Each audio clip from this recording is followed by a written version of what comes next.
We've all gotten to the point where we feel like things are better. We're kind of back out and things are normal.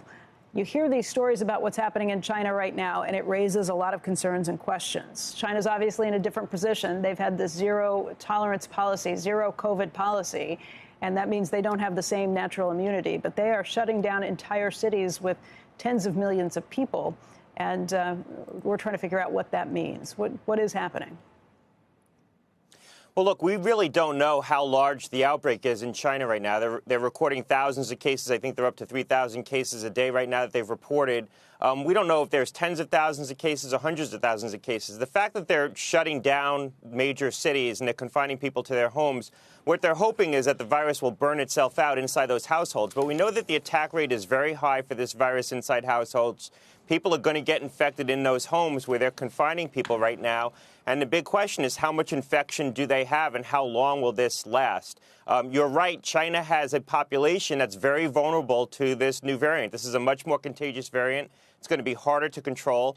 And they don't have a population that has natural immunity. They haven't had a lot of infection in that population. And they haven't deployed vaccines that are very effective against this particular variant, this Omicron variant. And so they're very vulnerable to spread right now. They didn't use the time that they bought themselves to really put in place measures that would prevent Omicron from spreading. What does this mean for the rest of the world? I mean, this is a different Omicron variant than we dealt with. This is BA2. But if we had widespread BA1 variant here, does that mean that we're protected against a situation like this? It does. Look, you're seeing an uptick across Europe, and I think that's causing a lot of anxiety here in the United States that we're going to see a surge of infection. I do believe we'll probably see a bump up of infections as we lift the mitigation, as BA2 starts to spread and become more prevalent, although it's pretty prevalent right now. It's probably 50% of all cases, for example, in Connecticut. And as you get some waning immunity from the boosters that people got over the winter.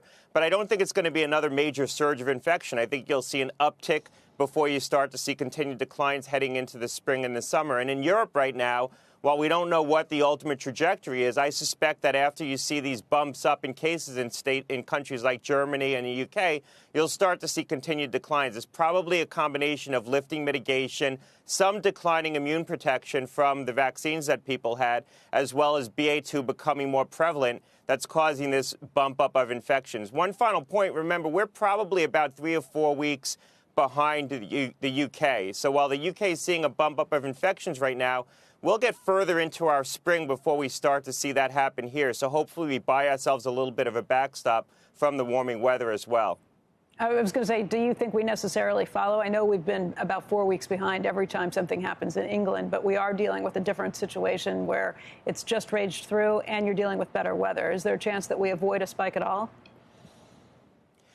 I think we'll probably see some kind of bump. I think we're probably going to see that within the next couple of weeks. As we lift mitigation, you're going to see some increase in cases. We have dramatically lifted the restrictions that we had in place, and so it's going to flow through, and BA2 is becoming more prevalent.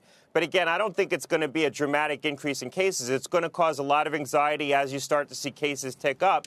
There's going to be a lot of people who are worried that this is the beginning of another surge. But given how much infection we've had, given how vaccinated we are, I think that's going to be a pretty good backstop against uncontrolled spread here. One final point, when you look at countries like Germany, places where they had a lot of Omicron spread, so regions where they had a lot of Omicron spread, they have less spread right now. So we know from the data that Omicron is about 95% protective against subsequent infection with BA2. That immunity lasts at least 90 days and probably upwards of 6 months. So given the fact that we've had so much Omicron spread, that's going to be a pretty good backstop against really rapid spread of this BA2 variant.